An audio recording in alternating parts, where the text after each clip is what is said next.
Hello and welcome to another gameplay review on the Virkayu gameplay channel, and in this one it is with great pleasure I am here to give you MAOKAI Jungle and it not be troll, not be off meta. Well, it still is kind of a little bit off meta, but it doesn't have to be anymore. The rework we got 2 patches ago, beautiful to, bring him out of the support lane, the support position kind of purgatory he was in, back to top lane of, where he's pretty strong. And now the jungle patch we just had, increasing that bonus damage to monsters on the queue. Thumbs up, basically. Now, this is the rank 1 player from Korea. He will be using a Phase Rush rune set, building full AP, maximizing that 40% AP ratio on the QW, as well as base form sapling on the E. That is a 75% ratio on the ultimate, and that increases double so on the empowered saplings, of course. We still max Q. We're going for full AP plus Phase Rush because we want to accentuate some of the new aspects of the kit. The specific thing, and in the second video, we'll look at a more prototypical Aftershock tanky MAOKAI. So there's going to be 2 videos. I will timestamp that for you as well. Yeah, the big thing is, when you go full tank plus demonics, you do get a bit of both worlds, and then obviously I prefer going full tank as my strategy, but obviously here you're seeing that you can go leashless raptors. Now, when the rework was first announced on my Discord, I said, guys, leashless raptors is going to be the way to go, because with the removal of the percentage HP on the E and putting that on the Q, you lose that really juicy 3-stack sapling leash that you could do at the beginning.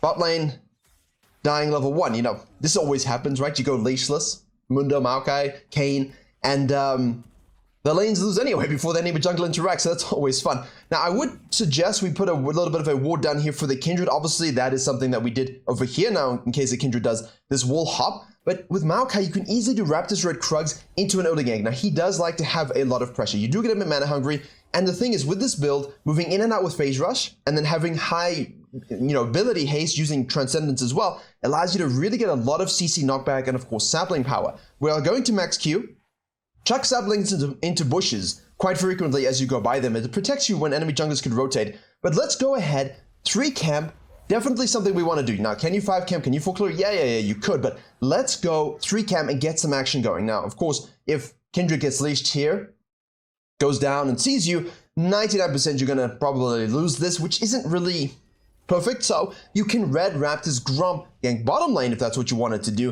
and then of course fall back to your blue wolves and Scuttle and such things. The tanky build will be different, more so without team fighting, right? Without team fighting pressure, and of course how much damage we do in these skirmishes. You do have to be a lot more cautious with how you move into fights, whereas if you're going typical Aftershock tank build, as we'll see in the second game, you can really just run at people. Now this is so classic, right? You both start on the same side, okay?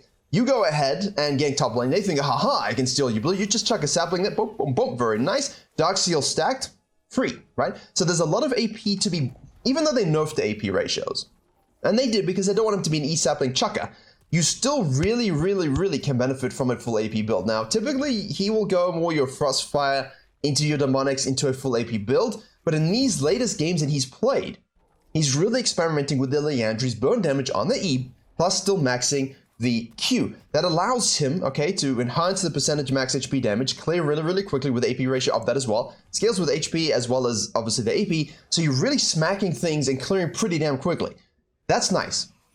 And the Dark Seal is obviously a very strong item for any sort of AP building champion. Now, we want to be very cautious here, drag this up. We see the Vladimir detach a little bit.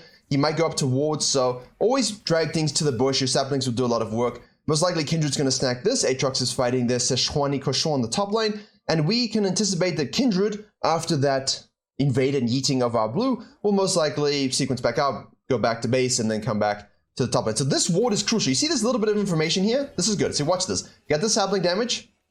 Come on, sapling. Come on, sapling. Very nice and empowered, but we're not going to overstay here. We put a sapling for protection. We move back here. Kindred's going to look for this. So this is crucial. When you're moving here, you see a ward show up. You know where they are without even, no ways. MAOKAI's right. Okay, MAOKAI's like, well, I'll take that. So when you play tank junglers, and this happens, and they get a bit nervous about your CC, they kind of tend to fully commit, but not commit to these aggressive plays. And you can just say, yeah, of course, go for it. But if they do go for the dive, you're right here. So is this the most hyperactive MAOKAI early game that you would normally play? No, it isn't. But that's what I like about this kind of stuff, is that not only are we not forced, to go full tank, we're not forced to AFK gank anymore, because the Q damage and the clear damage that we had was pretty shitty.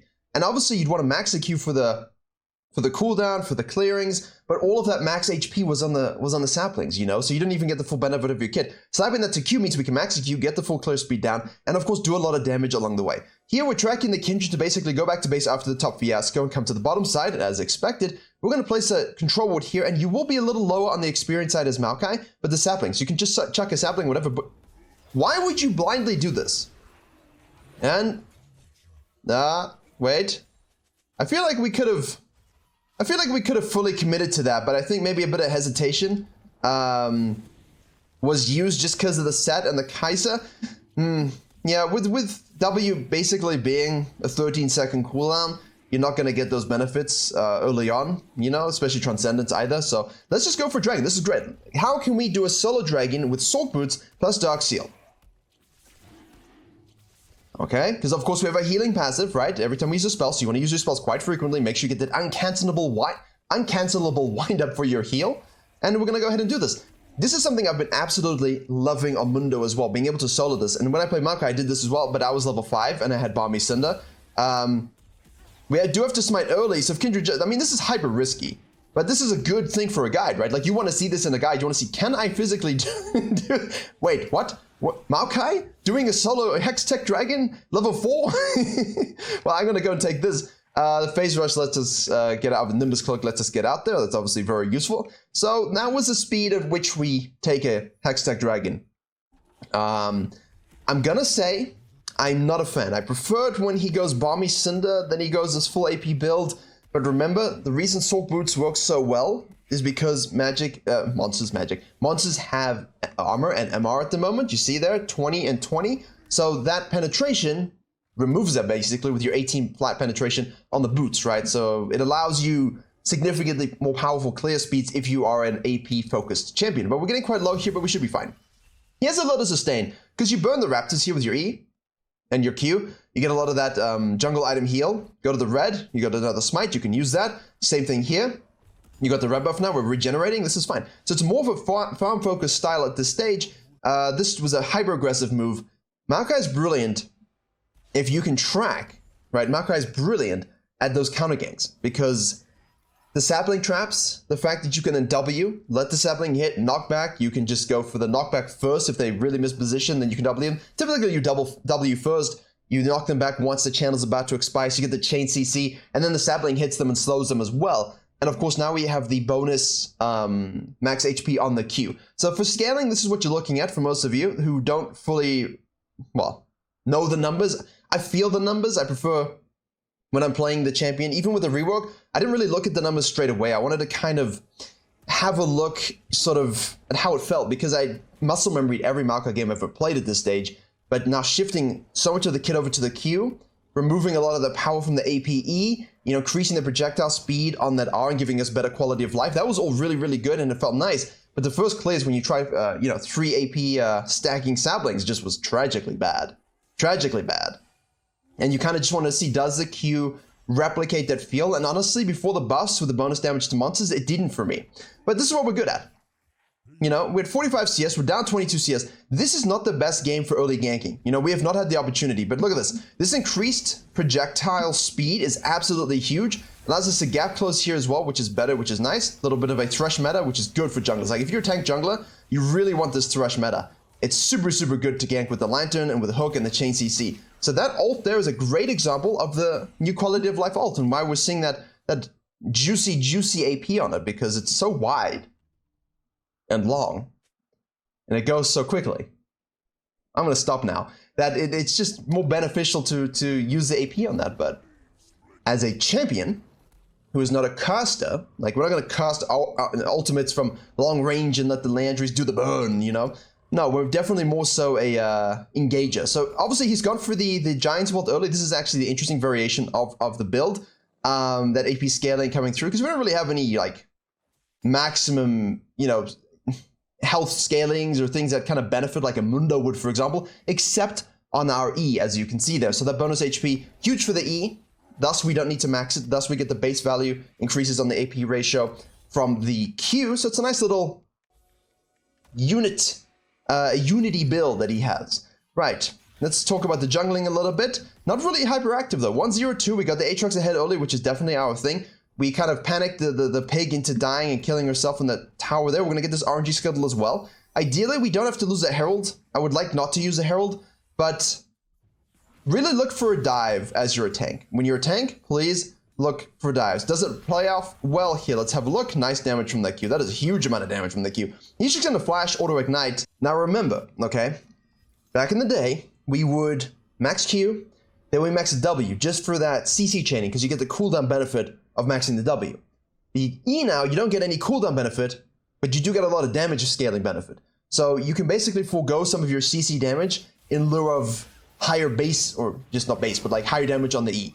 But you like that CC rotation, of course, in a fight. But that's okay if you're going a high AP haste-based build, which we are with the Liandry's, but we're still going to rush the Demonics first, okay? That's key.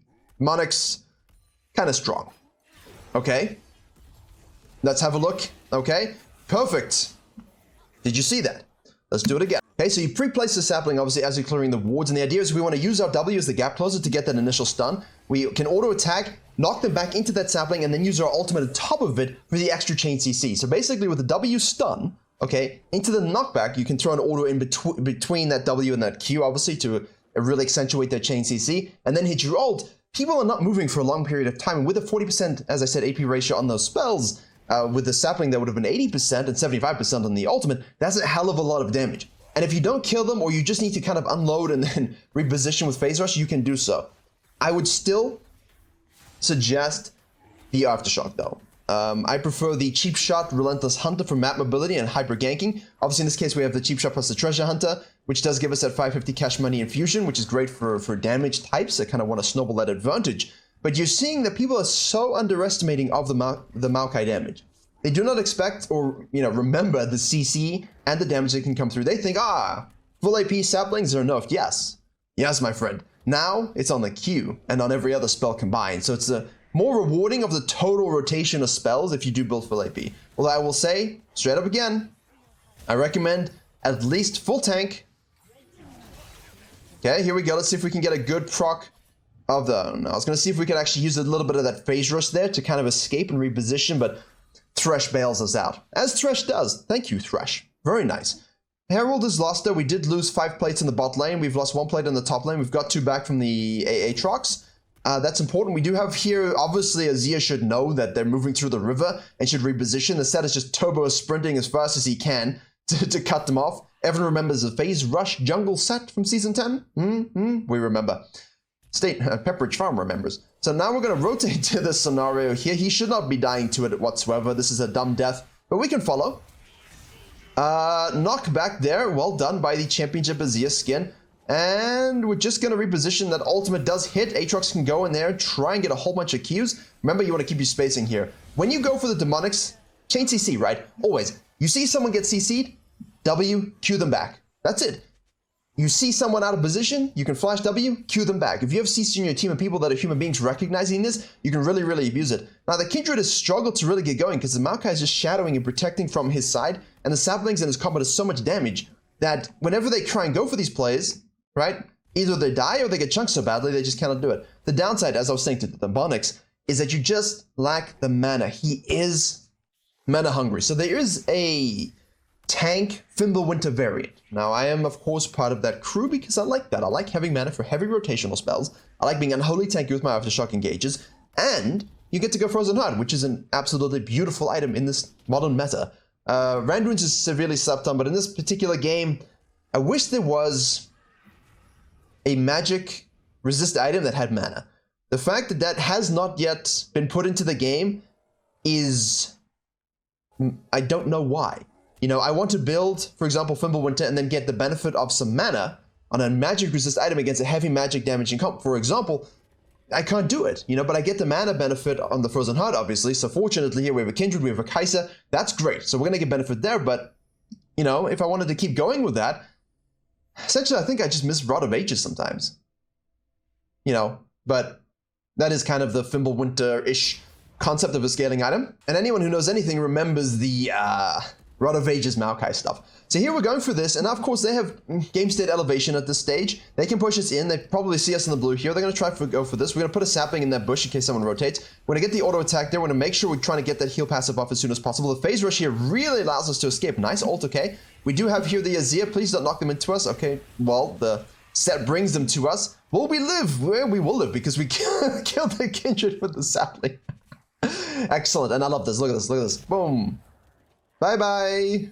Bye-bye. And the phase rush there really saves them. So if you're squishier, you don't want to sit in the middle of a fight. You don't want to sit in the middle of a fight, right? You will die when you're building like this. It's really a case of sapling placement, chaining your CC together, using phase rush to reposition. You've got the Transcendence, obviously, coming back in with those spell rotations. And thankfully, our top laner that we fed and spent a lot of resources helping early to the cost of our own blue, which, as I said, is very important. That was nice. So obviously, we've been in the bot lane here, shoved that wave out. We've got a little bit of HP left. Our healing passive is always nice. We can go here and then just W auto attack, Q her back, place a sapling in case she lives. Of course, she does not. And then back into the grump. So the spell rotation is pretty straightforward. It's logical. If you understand tanking and chaining CC, you can understand this. But you do have to use the phase rush for repositioning, as you would have seen.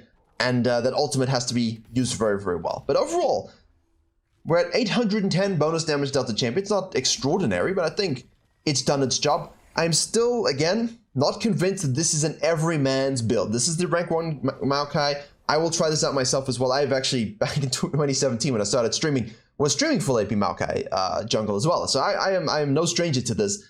But if you are newer to Maokai, first learn the rotation about how much you can tank, learn about the healing on your passive here.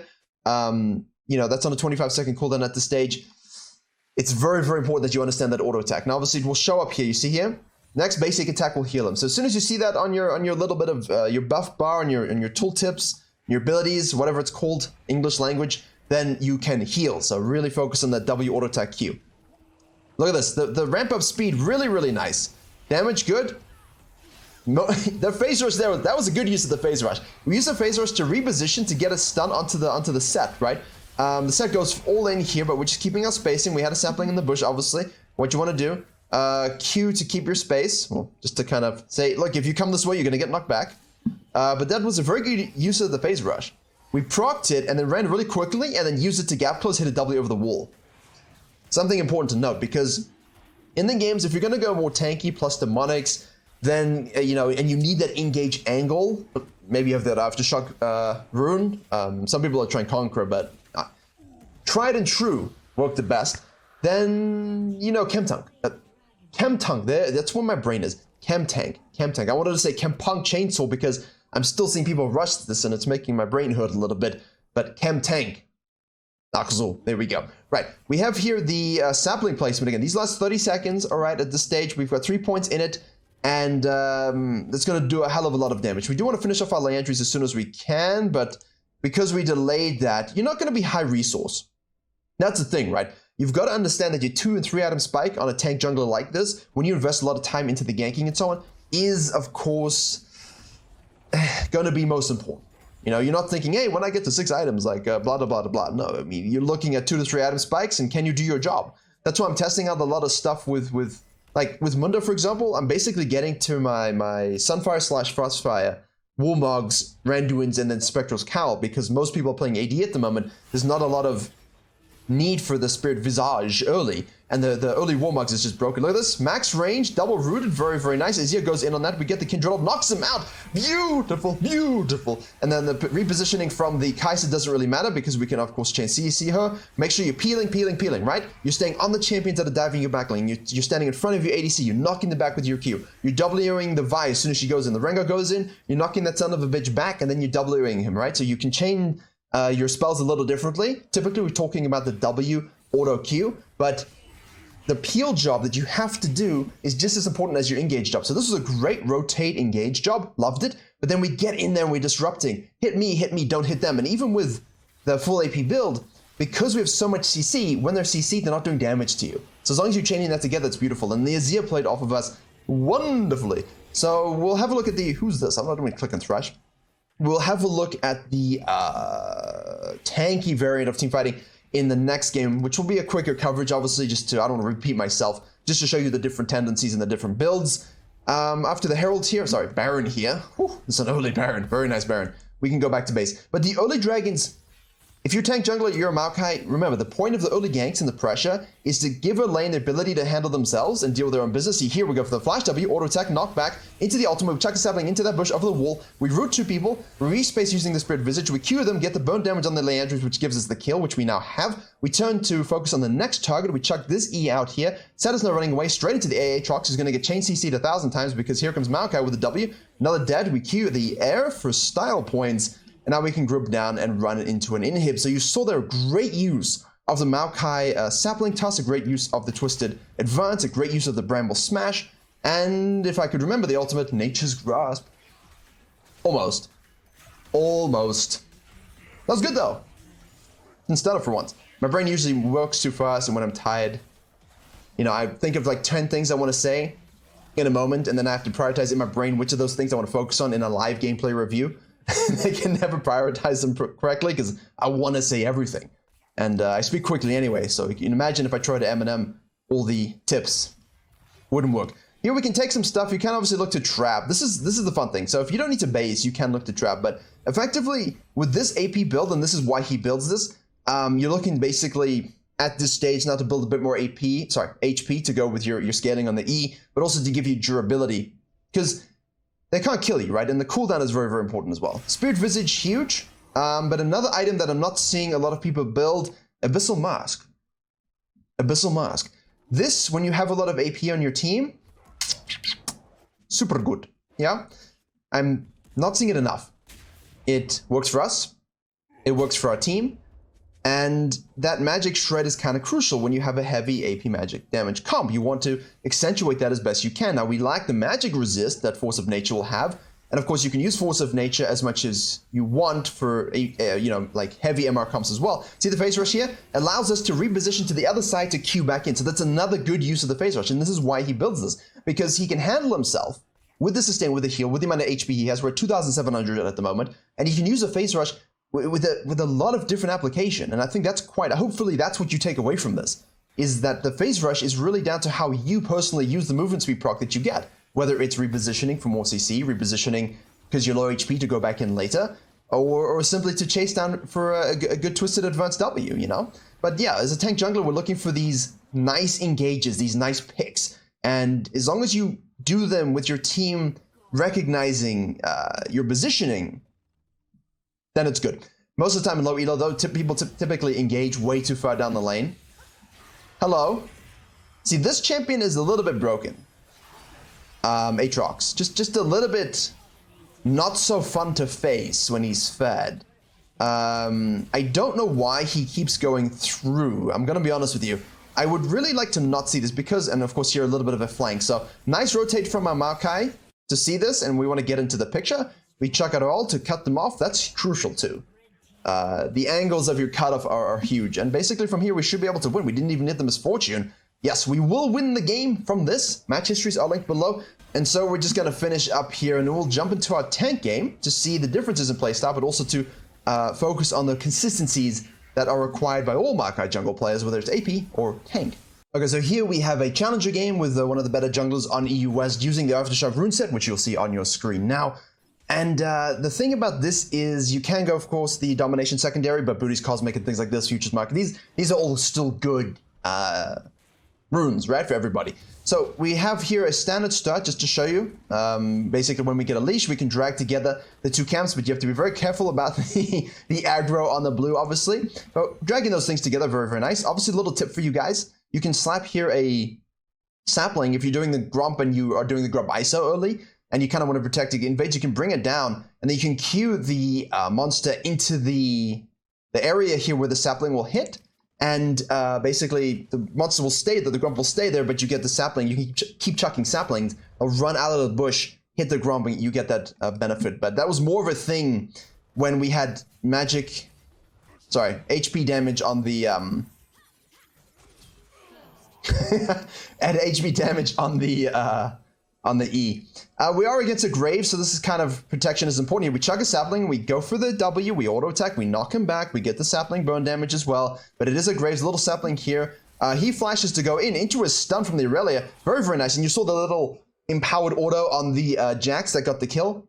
Don't worry about taking kills as a jungler. So nice little showing again, 3 cams into some sort of action. Level 3 is up power spike. We're not looking to full clear at all. We have the Pyke doing this here. We've obviously lost all of these camps as part of that Graves moving up through here. We were focusing on the Maokai, but Graves counter jungle does moved up through here. Hopefully you can see all of that on your screen, but we're focusing on the Maokai, obviously. And when this happens, it's not so bad, right? Don't worry about it as a tank jungler here.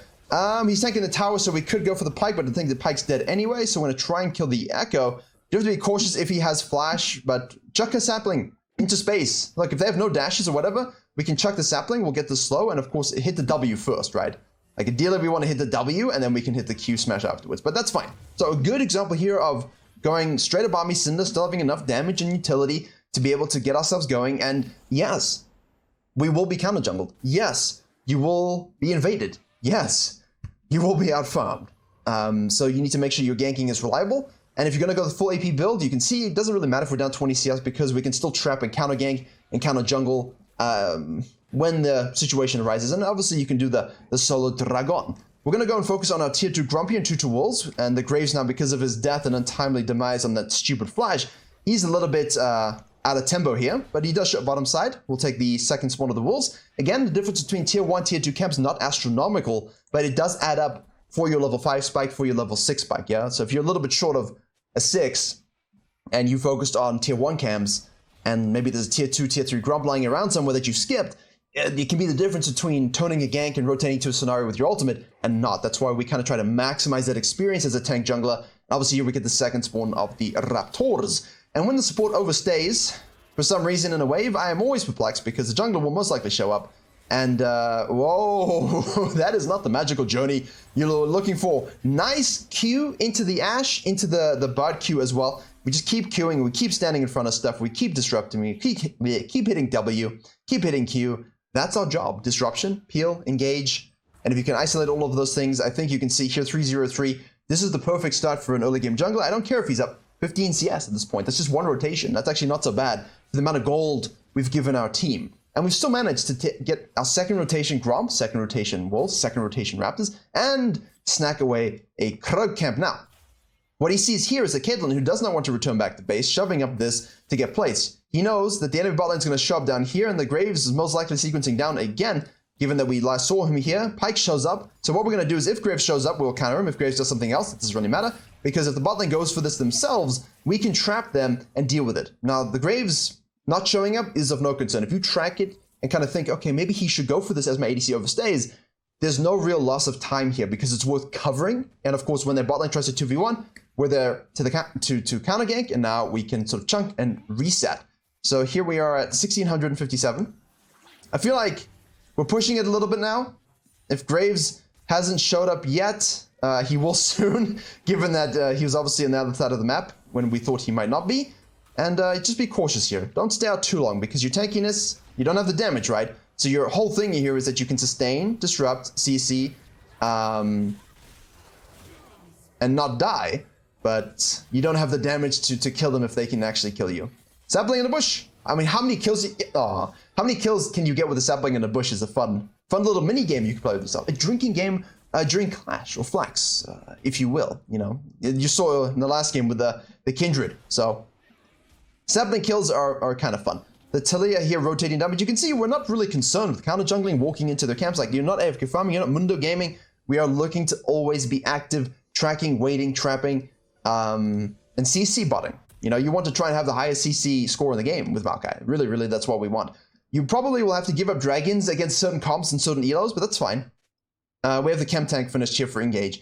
The reason for that is because Ashe is slows, Pyke is fast, Graves is ranged and has E, Jax is just a piece of shit Jax. And Echo, of course, has his movement speed passive and his mobility, so it's going to be difficult for us to get into these fights, disrupt these fights, unless we have some ability ourselves. Which is why the guy likes Phase Rush, right? Because he can basically build whatever he wants, Frostfire in this particular case, and still have the movement speed. But Chem Tank will do the job. Hello, sir.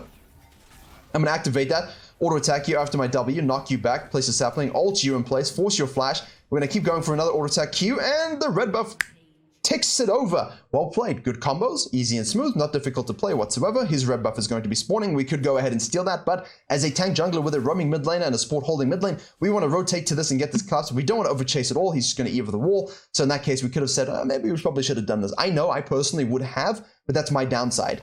Personally, I think, you guys got this. Instead of trying to rotate myself, I'll be like, yeah, I'm taking this. I'm going to go top lane or something. You know, this is typically where my eye goes, and I'd let them handle mid themselves. Error of destiny. Well, you know, to paraphrase Thanos, destiny does not arrive all the same in this particular case. Echo is now fighting 2v1 again, going for the... See here, basically he's sick of their shit. He's like, I'm just going to go do the Herald. That's more my speed. It's like, you guys take the dumb fights, do whatever. If you survive, great. Let me chuck a sapling to protect. Yeah, that's exactly right. It's exactly MAOKAI Gaming. Let's go ahead and get this Herald. That's mine. That. Careful for that. Happened with a dragon earlier to me. So it's a bit fresh. But yes, be careful. Hit your smites. You don't have the smite combos.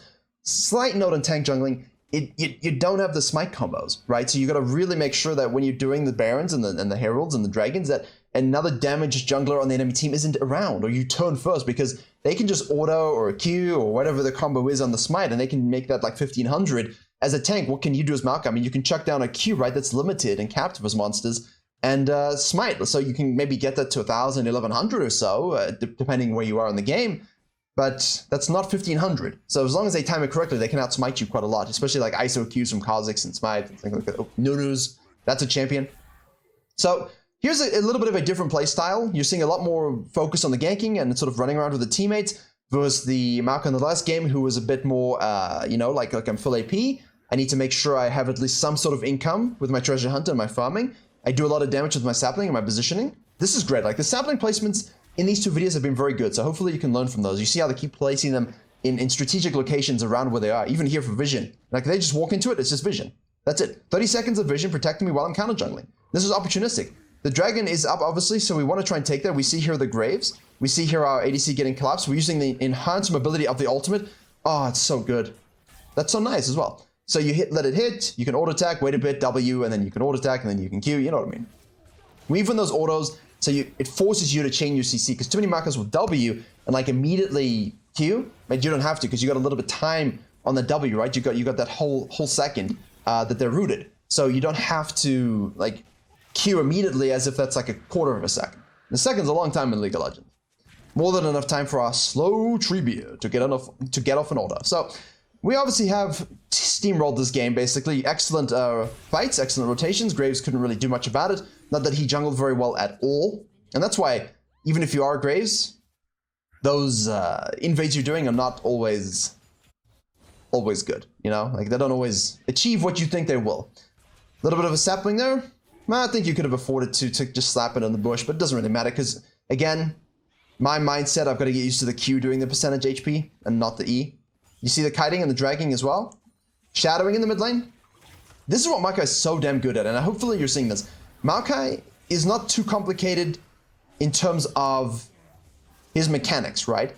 But he rewards good jungling quite a lot. And obviously understanding of basic combos with your auto attacks and your healing, and understanding of your passive, and knowing the time frames, knowing your ratios, knowing how much you can sustain in tank, knowing your flash engages. Like, it's a lot of nuance in terms of his application that gets rewarded, but the champion itself is not complicated to play. Pretty straightforward. But a good MAOKAI is always easy to tell with his sapling placement. And in my original guide in 2017, I called it advanced sapling placement. Like, really, you know, you're going for like a W auto Q, and you're chucking out an E in the meantime into bush where they're going to run, and they just hit that and get sniped as they run away. Really, that's the big stuff, right? So hopefully you're seeing that skill expression in this with the rank 1 MAOKAI, and of course a challenger jungler who knows how to play MAOKAI. All right. You thought you could escape me, Pyke? No, you could not. Graves kills Caitlyn, which is basically just... Yeah. ADC gaming, always. Let's go ahead and do our blue. Let's go ahead and do our Grump and our Wolves. Let's rotate back to the mid lane. Let's clear some vision. We have a level lead on a Graves. That's pretty damn good. Wait for the engage, and now we can go in here. We could tank that for our homie, but why do that? we go in for the W, you can do your auto, knock him back into your team, and then you can actually just chain CC him with your ult if you really need that to kill him, or you could separate the rest of the team with your ult. So you have two decisions. Here, a good use of the ward W to get over the wall, something people don't do enough of. We don't have the damage to contest that. Can leave a sapling as we run away. There we go. Control warded. Yeah, I'm in the game now. My mind, I am the Maokai. I'm playing this vicariously. Hey, look! Harold. Come, we snack this. Help, team. Help. Man, Mundo does these things so illegally quick for a tank. I love it. Especially if you go Warmogs. Echo does get bounty, but again, focus your objectives, focus your objectives, focus your objectives. That's really the name of the game. Peel, CC, engage, disrupt, and objectives. Not farm. Farm is a benefit. You can take farm, well, do it. But do it. But you're not focusing that. No, I lost crap. Sapling. Double root. Ult a little bit too far away. A little bit too far away on the ult there. We could have waited until we got a little bit closer. But again, using that sapling in advance, and then we twisted advance with our W, and then we can knock back into the sapling. It's a whole chain of events, really understanding quickly how those things work. And again, we're maxing that E second, even though we don't build AP, because the E scales with bonus HP as well, if you will remember. So that's, you're getting benefit of scalings, right? And the damage goes up, the power damage goes up from 110 to 310, so. We're usually Wing once in a fight anyway, and it's 9.42 seconds, so I don't think we really need to max that second anymore. The W is just so strong when used well. Graves is now 171. That guy's not had a good game, but again, the Maokai's just tracked him and been everywhere that he wanted to go. And that's exactly what you're looking to do.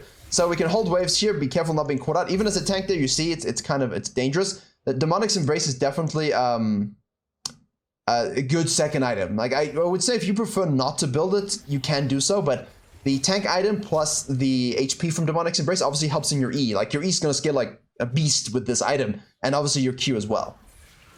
Okay, we use our R from range again to unsuspectingly trap them, and then of course our team can play off of that. So very nicely done once more. The R speed up has enabled so many great counter ganks just in these two videos. Just in these two videos, the R chase down of situations that normally you couldn't have gotten to with the old R going so slow, like moving slower than Tribute from Lord of the Rings, really. You know, it was just absolutely ridiculous. Basically, it was like the ult was trying to speak Treant to us, and we were just like, oh my goodness. Nighttime by the time they just said hello, as it were.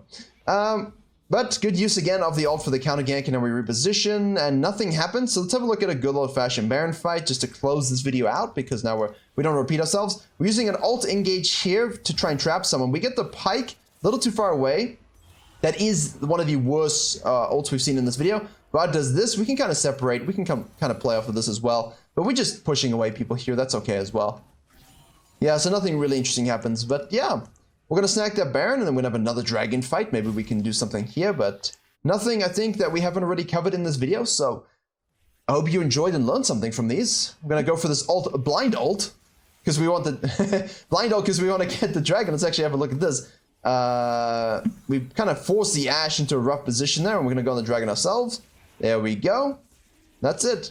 Pretty much a straightforward game for us. We'll take that as well, and then we'll run it down mid and end. So there you go, full AP Maokai, rank 1, why he does it. We also have the tank Maokai, a very, very strong champion. We have both perspectives in this video. Not being played too much, obviously. There is definitely an Econ issue and a solo carry issue, but if you're building it this way and playing it correctly, you can see you have a lot of carry potential. Look at this, we're just absorbing damage. Don't forget, Zada GG Guides, live companion, teach you how to jungle in real time over your shoulder with tips in-game, with all my macro and jungle strategies, with tailored routes and itemization and rune sets to your particular champion. We have 10 done, 4 coming on Friday. Now a subscription if you wish to use a whole bunch of them, and another 16 coming next week. So thank you very much for watching this. Please do like, share, and comment if you enjoyed and learned something. Please go watch the new videos on the main channel. We're trying to reprop that up again. And as always, I will see you all in the next tutorial.